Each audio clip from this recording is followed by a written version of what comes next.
이 상기는 교술관례 이해라고 나오잖아. 수필이라는 얘기가 수필. 수필인데 기라고 하면 상자가 코끼리 상자야.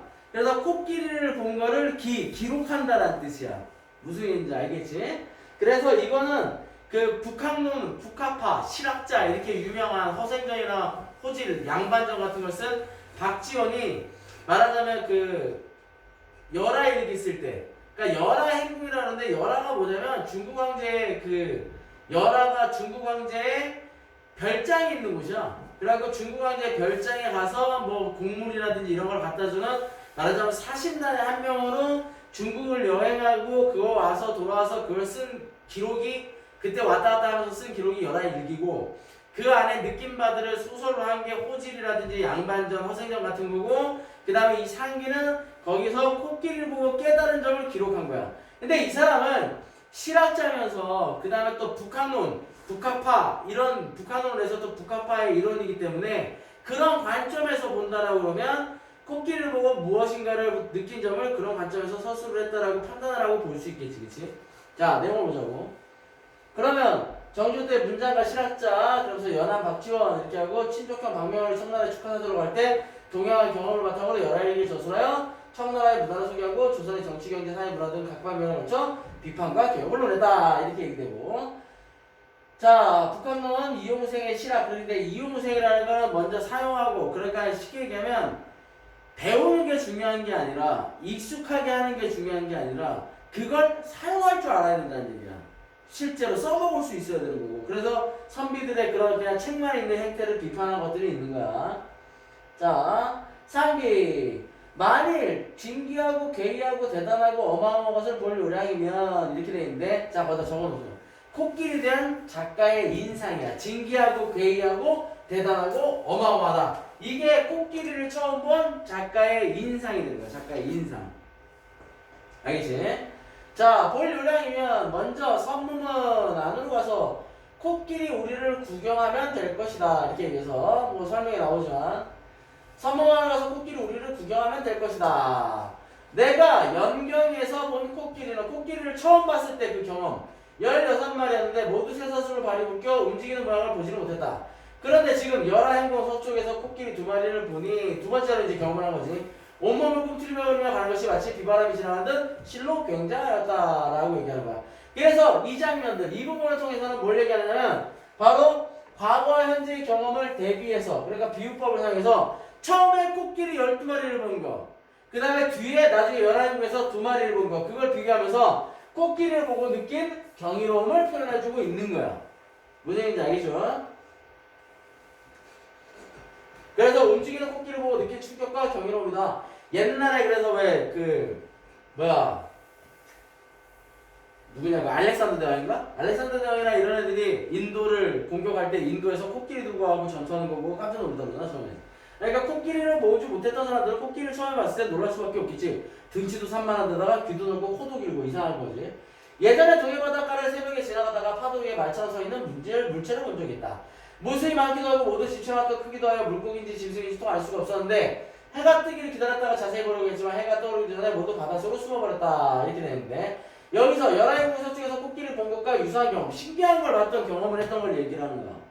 근데 이것들을 보는데 지금 10걸음에서 코끼리를 보며 생각해보는데 그때 동해에서 보았던 것과 참으로 흡사했다 이렇게 되는데, 이때 동해 바닷가에서 본 게 뭐냐면 강치, 그러니까 뭐 바다코끼리, 물개 뭐 이렇게 흔히 얘기하는 그런 바다표범이나 뭐 이렇게 얘기를 하는 그런 개념인데, 독도강치라고 해갖고 우리나라 동해에 많이 살았는데 일제강점기 때 하도 잡아갖고 없어졌다잖아.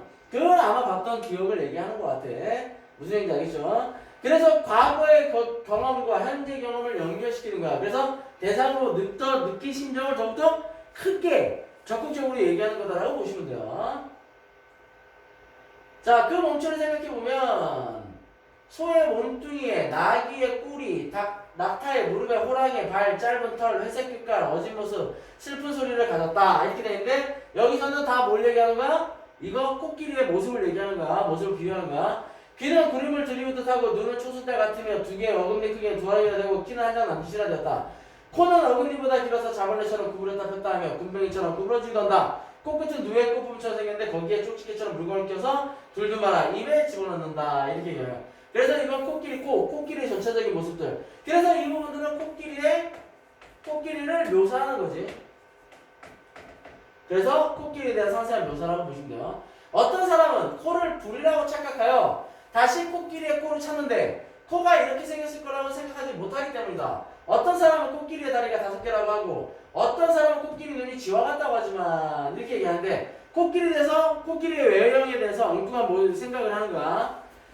이는 대개 코와 어금니 사이에만 관심을 집중하기 때문에 그런 것이다. 몸뚱이를 통틀어 가장 작은 놈을 가지고 보기 때문에 엉뚱한 오해가 생기는 거다. 코끼리 눈이 쥐와 같다라고 얘기하지만 전체 비율로 봤을 땐 우리에서 눈이 갖는 비율이나 코끼리에서 눈이 갖는 비율이나 크게 다를 바 없는 거야. 그지? 대체로 코끼리 눈은 매우 가늘어서 마치 간사한 사람이 아양을 떨 때 눈이 먼저 웃는 것처럼 보인다.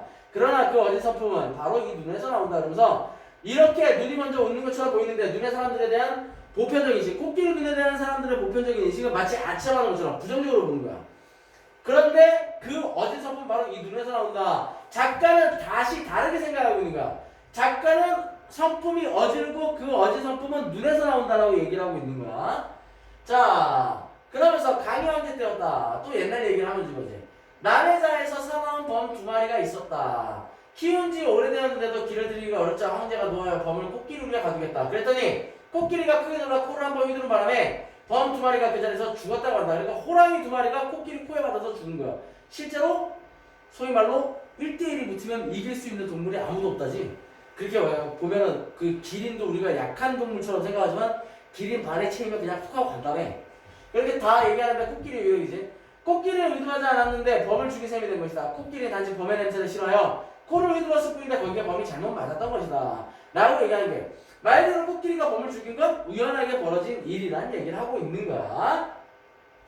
아, 사람들은 세상의 사물 중에 털어만한 작은 것이라도 하늘에서 근거를 찾는다. 그러나 하늘이 어찌 하나하나 이름을 지었겠는가. 그러니까 하늘의 이치에 대한 사람들의 보편적인 인식, 모든 사물의 근거를 하늘에서 찾아. 그래갖고 하늘은 다 알 거야. 뭐 이런 식으로 얘기를 하는 거지. 과거에 조선시대 때. 자, 이름을 지었겠는가. 현체로 말하자면 천이요, 성적으로 말하자면 권이요, 주지하는 것으로 말하자면 상지요, 오묘한 작용을 말하면 신이라니. 그래서 기준에 따라서 하늘을 다 다르게 부르는 거야. 형체로 말하면 천이고, 그러니까 한자로 쓸 때 하늘 천이니까, 성적으로 말하면 권이면, 그러니까 뭐 건곤이가 뭐 이렇게 하고 건곤하는 거 땅 이렇게 얘기하듯이. 주제하는 것을 말하자면 상제요, 옥황 상제 사는 사람은. 그 다음에 오묘한 작용으로 말하자면 신이라니 이렇게 얘기하는 거야. 그 이름도 다양하고 일컫는 것도 제각기다. 또 이와 기를 화로와 풀무로 삼고 만물을 두루 펴내는 것을 조물이라니. 이는 하늘을 마치 솜씨좋은 장인으로 보서 그가 망치와 끌, 도끼와 칼 등으로 조금도 쉬지 않고 일한다고 생각하는 것이다. 그래서 뭐라고 얘기하는가? 만물이 하늘에 의해 만들어지는 거라고 판단하는 거야. 그러니까 하늘에 달려있어 뭐 이렇게 얘기하는 거잖아. 그 얘기를 하는 거야. 자, 그런 까닭에 주역에 이르기를 하늘이 혼돈에서 만물을 만들었다 그랬다. 혼돈이란 그 빛이 검고 금명을 흑비가 내릴 듯하면 비유하자면 새벽이 되었지만 아직 동이 트진 않은데 사람이나 사물이 분별되지 않는 상태와 같다. 그러니까 주역이라는 책에서 혼돈의 개념은 하늘이 만물을 만들 때 그 상태를 얘기하는 거야. 나는 알지 못하겠다. 캄캄하고 흑비 자욱한 속에서 하늘이 과연 어떤 물건을 만들어냈을까? 그러니까는 비판적으로 보는 거야.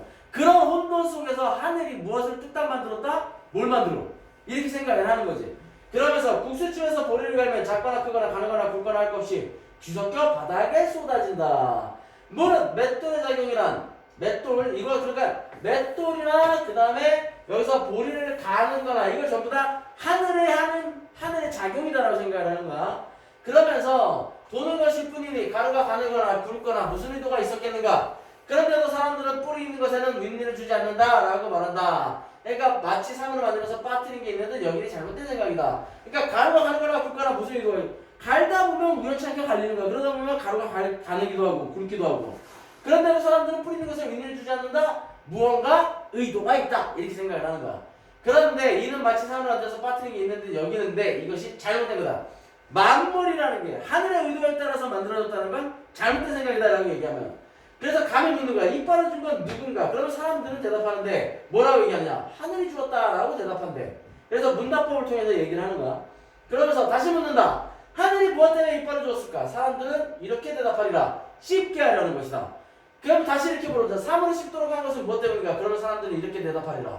그게 바로 이치입니다.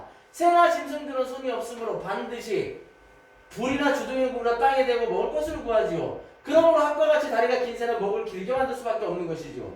그래도 혹 땅에 닿지 않을까 염려하여 부리를 길게 만들었습니다. 만약 닭의 다리를 하계 다리처럼 길게 만들었다. 뜨락에서 굶어 죽었을 겁니다. 라고 얘기하는 거야. 그래서 만물에 하늘의 의도가 반영되어 있다는 주장을 이걸 통해서 얘기하는 거야. 근데 우리는 이제 지금 현대사회 살면서 알지? 말하자면 동물들이 진화를 하다 보니까 예를 들어서 기린이 목이 긴 건 뭐 위에 있는 거 밑에 있는 그 식물을 다른 동물들이 먹게 하고 기린은 그러면 못 먹으니까 아예 목을 길게 만들어서 저 위에 걸 먹게 해주는 게 아니라 거기에서 경쟁을 하다가 경쟁에서 밀리는 기린이 점점점 위에 있는 것을 먹기 위해서 노력을 하다가 결국에 목이 길어졌다. 이게 우리가 흔히 알고 있는 보편적인 과학적인 부분들이야. 근데 그 당시에 그런 게 없으니까 하늘이 다 그렇게 해준 거야. 이렇게 얘기한 거야. 여기서도 보면은 학과 같이 다리가 긴 새는 목을 길게 만든 거지. 반드시 불이나 주둥이를 불어 땅에 대고 먹을 수 있게끔 만드는 거니까. 그런데 그래도 땅에 닿지 않으니까 염려해서 부리를 길게 만드는 거야. 그런 얘기를 하고 앉아있는 거야. 그러면 나는 교수로서 다시 말하리라. 그대들이 말하는 이치라는 것은 소, 말, 닭, 개에게나 해당할 뿐이다. 그러니까 모든 사물에 동일한 이치를 적용할 수는 없어. 하늘이 이빨을 내린 것이 반드시 구부려서 삶을 씹도록 한 것이라고 해보자. 가정을 하는 거지. 그러면 사람들이 주장을 통해서 가정을 하는 거야. 지금 저 코끼리에게는 쓸데없는 어금니를 주어. 길다란 상아를 어금니고 상아가 어금니잖아. 주어 땅으로 고기를 숙이면 어금니가 먼저 닿는다. 이런 모습은 오히려 씹는 것에 방해가 되는 게 아닌가. 그래서 코끼리의 사례를 들어서 모든 사물에 동일한 이치를 적용할 수 없다는 걸 얘기하는 거야. 그런데 어떤 사람이 이렇게 말하는 거야. 그것은 코가 있기 때문이다. 그럼 나는 이렇게 말하리라. 긴 어금니를 줘서 코를 핑계로 대려면 차라리 어금니를 없애고 코를 짧게 하는 게 낫지 않은가? 왜 그렇게 어렵게 만드냐 이거야. 뭐하러 그렇게 어렵게 만들어? 그러면서 반문의 형식을 통해서 사람들의 주장이 불합리하다. 이렇게 얘기하는 거고. 그러면 더 이상 우기지 못하고 슬며시 굴복하고 만다. 이렇게 얘기하는데 말 그대로 짜여진 대로 얘기를 하다 보니까 끼워 맞추는 거지. 우리가 왜 흔히 얘기하는 음모론 같은 거, 컨스피러시 같은 경우에도 보면은 짜 맞추면서 다 거기에 맞춰가는 거잖아. 결론은 이미 내버린 상황에서 주어진 것들은 다 걸러내고 거기에 맞는 것만 적용을 시키는 거란 말이야. 마찬가지겠지. 그래서 왜 우리가 한참 그 페북이나 뭐 이런 데서 유행했던 게 뭐냐면 하나님이 우리를 만드실 때 뭐를 넣고 뭐를 빼고 뭐 이런 것들 막 그림 나오고 막 이런 거 웹툰 돌아다니면서 유행하고 그러잖아. 똑같은 개념이야. 야 귀에 걸면 귀걸이, 코에 걸면 코걸인데 그러려면 뭐하러 그렇게 했겠니? 그러면서 얘기하는 거야. 우리가 배운 것으로는 생각이 소말, 닭, 개에게 미칠 뿐 용봉, 거북, 기린 같은 짐승에게는 미치지 못한다. 그러니까는 평범한 것들. 근데 이런 건 평범하지 않은 거. 그러니까 하늘의 이치가 적용되는 것과 적용되지 않는 것들이 있어. 그러면서 코끼리가 범을 만나면 코로 때려 죽이고 그래 여기 나오시 주변에서 흔히 볼 수 있는 걸 얘네들은 보기 어려운 거. 코끼리가 범을 만나면 코로 때려 죽이는 그 코야말로 천하무적이다. 그러나 쥐를 만나면 코를 둘 데 없어 하늘로나 멍하니 서 있을 뿐이다. 그렇다고 쥐가 범보다 무서운 존재를 말한다면 좋은 존재를 말한 바 이치가 아니다. 그러니까는 고정된 관점으로 대상이나 현상을 봐서는 안 된다. 그 얘기를 하는 거야. 대적 코끼리는 오히려 눈에 보이는 것인데도 그 이치를 모르는 것이 이와 같다. 하물며 천하사물이 코끼리보다 만배나 더한 것임이라. 그러므로 성인이 주역을 질 때 코끼리 상자를 취해진 것도 만물의 변화를 궁구하려는 까닭이다. 그러니까 다양한 관점에서 만물을 봐라. 그래서 주역을 질 때 코끼리 상자를 취해서 글자를 만들었다. 이렇게 얘기를 하는 거야. 무슨 얘기인지 알겠죠? 자, 그래서 코끼리를 본 작가의 정서는 온몸을 코끼리로 가는 것이 비바람직한 듯 시로 경험한다. 충격을 받고 경이로움을 느끼는 거야. 그러면서 코끼리에 대한 묘사 이렇게 얘기하면서 소, 나귀, 닭, 호랑이, 구름, 초승달. 그래서 코를 자벌레나 군뱅이, 누에, 쪽지게 등에 비유했다. 그러면서 새로운 관점. 매운간으로서 마치 간사한 사람이 아이를 떴을 때 눈이 먼저 오는 것처럼 보여. 그런데 어디서법이 바로 눈에서 나오는 거야. 그건 고정된 관념이야. 고정된 관념을 바꿔야 돼. 그러면서 코끼리 코에 대한 일화를 제시한 이후 우연히 일어난 일화를 제시해서 알의 본질에 관한 논의. 그러면서 얘기하는 게 묻고 예상되는 답변을 다시 반복하는 상황을 가정해서 아까 얘기했던 코끼리 코에 대한 얘기들을 하는 거지. 그래서 작가 자신의 주장과 타당성을 입증하는 게 되는데 사람들이 얘기하는 그 문답이 이 내용이지. 하늘이 이빨을 준 것은 구부려서 사물을 씹도록 한 거야. 그래서 코끼리는 땅으로 고개 숙이면 어금니가 먼저 다 씹는 것이 방해돼. 그래서 코끼리에게 끼는 어금니를 준 것은 코가 있기 때문이야. 그럴 거면 차라리 어금니를 없애고 코를 짧게 만드는 게 낫잖아. 뭐하러 그렇게 복잡하게 만들어? 이렇게 얘기하는 거지. 그지? 그러니까는 닭이 먼저냐 달걀이 먼저냐 그런 것처럼 뭐가 먼저인지 그걸 만약에 끼워 맞추게 되면 그게 먼저인 거야. 그런 거랑 똑같은 개념이야. 그래서 그런 부분들, 그래서 여기서 이게 중요한 게 이건데 고정된 관점으로 대상이나 현상을 인식하는 것은 불합리하다. 그러니까 고정된 관점을 가지지 마라. 새로운 관점을 가지고 새롭게 살펴볼 수 있어야 된다 라고 얘기하는 거야. 그래서 여기서는 이런 것들은 고전 수필인데 기라고 들어가 있으면 고전 수필이에요. 그래서 기나 설 이런 것들이 들어가 있으면 고전 수필이라고 보시면 돼요. 그래서 묘사적, 비유적, 교훈적 뭐 이렇게 돼 있는 건데 주제는 획일적 이치로 만물을 바라보는 고정관념에 대해서 경계해야 된다라고 얘기합니다. 알겠지? 그래서 작가의 경험을 바탕으로 비유, 묘사, 문답법 이런 것들을 통해서 논리적으로 입증하고 있다는 걸 알아두시면 됩니다. 글의 전체적인 구성은 이런 식으로 이루어져 있으니까 살펴보시면서 정리하도록 하십니다. 알겠죠? 무슨 얘기인지? 자, 이것들을 통해서 상기를 이것은 또 보면은 코끼리를 보고 일화라든지 이런 것들을 통해서 깨달음을 전해주는 수필이잖아. 그렇기 때문에 이런 일화를 통해서 일화를 보여주는 걸 통해서 무엇을 깨닫게 해주려고 합니냐 이런 식으로 문제를 물어보는 경우가 많으니까 그런 것들을 정확하게 살펴보면서 머릿속에다가 정확히 기억해놔야 돼. 무슨 얘기인지 알겠죠?